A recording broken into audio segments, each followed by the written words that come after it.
दोस्तों ये कहानी एक ऐसी नागिन की जिसके अंडे जिसमें से उसके बच्चे पैदा होने वाले थे उन्हें दो तांत्रिकों ने चुरा लिया था और अब वो नागिन अपने अंडों को ढूंढ रही है और वो बदला ले रही है उन सभी से। क्या वो नागिन अपने अंडों को वापस हासिल कर पाएगी?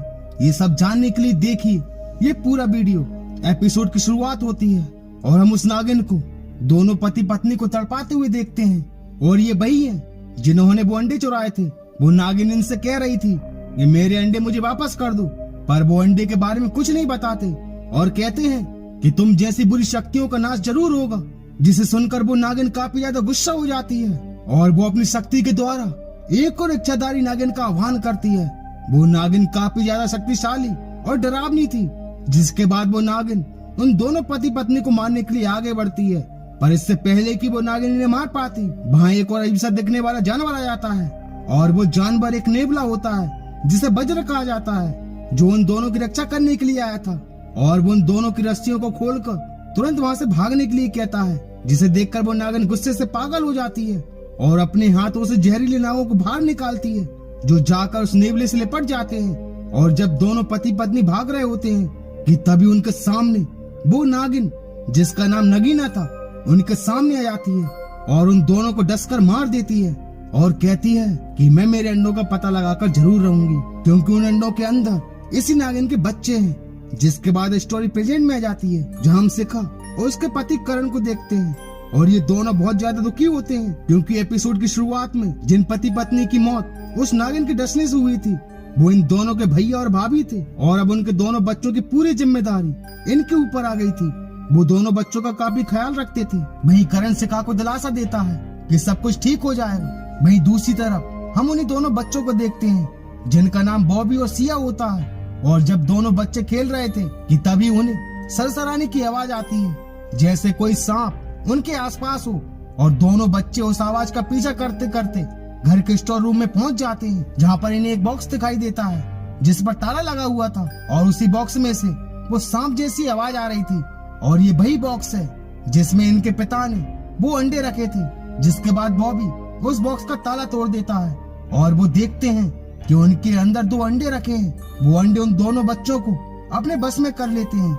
वहीं एक और तांत्रिक शिखा के घर आ जाता है। शिखा उस तांत्रिक को पहले से जानती थी, क्योंकि उसके भैया इसी तांत्रिक के साथ मिलकर अपनी तांत्रिक क्रिया करते थे और शिखा को लगता है कि उसके भैया भाभी की मौत इसी तांत्रिक की वजह से हुई है। दरअसल अंडों को चुराने का प्लान इसी तांत्रिक का था, ताकि वो नागिन अपना वंश आगे न बढ़ा पाए।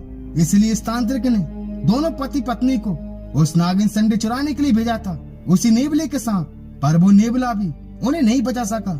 जहाँ वो तांत्रिक कहता है कि शिखा मेरी बात सुनो, खतरा अभी टला नहीं है, नगीना का वंश है यहाँ पर शिखा उसकी एक नहीं सुनती और उस तांत्रिक को घर से निकाल देती है।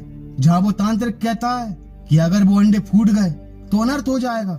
और उसी रात जब वो बच्चे सो रहे थे कि तभी उन्हें फिर से सांपों के फुसकारने की आवाज आती है और दोनों बच्चे फिर से उस आवाज का पीछा करते करते उसी स्टोर रूम में पहुंच जाते हैं। और जब वो अंडों को देखते हैं तो वो अंडे चटकना शुरू हो गए थे, यानी कि अब उन अंडों से बच्चे निकलने वाले थे।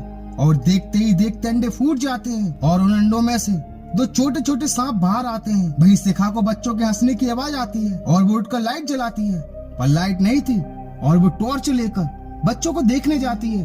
पर तभी कोई बड़ी तेजी से उसके पीछे से निकलता है, पर शिखा को कोई दिखाई नहीं देता और वो डरते हुए नीचे जाती है, जहाँ उसे बॉबी दिखाई देता है। और जैसे ही वो उसके पास जाती है वो एक नाग को देखकर बेहोश हो जाती है। और अगली सुबह जब उसकी आँख खुलती है तो करण कहता है कि क्या हो गया है तुम्हें? बच्चों को तुम नीचे बेहोश मिली थी, उन्हीं ने मुझे बताया और मैं तुम्हें यहाँ लेकर आया। और तभी उनके घर की घंटी बजती है और जब करण दरवाजा खोलता है तो बाहर एक सुंदर सी औरत खड़ी थी, जिसे देखकर करण होश आ जाता है। जहाँ वो औरत कहती है कि मैं आपकी नई पड़ोसन हूँ बिसा। और जैसे ही बिसा घर के अंदर कदम रखती है तो वो घर के अंदर प्रवेश नहीं कर पाती, क्योंकि घर अभिमंत्रित था और बिसा भी नागिन थी।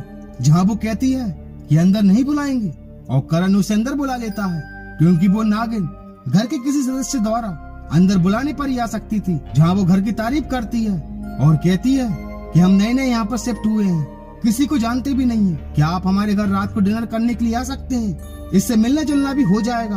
और उसी रात सभी बिशा के घर डिनर के लिए पहुंच जाते हैं। जब बिशा अपनी बहन के साथ रहती थी और उसकी बहन भी एक नागिन है। जब बिशा कहती है कि स्वागत है आपका हमारे घर में, आइए बैठिए, खाना बन चुका है और बच्चों आप ऊपर वाले कमरे में चले जाओ, वहाँ मेरे बच्चे हैं, उनके साथ खेलना आप जाकर। और बॉबी और सिया ऊपर वाले कमरे में चले जाते हैं जहाँ वो बॉटल्स में उन्हीं दोनों सांप के बच्चों को लाए थे। दरअसल जब बिशा शिखा के घर गई थी तो उसने दोनों बच्चों को अपने पास बुलाकर कहा था कि आप दोनों घर आना और उन्हें भी, यानी कि मेरे बच्चों को भी साथ लाना।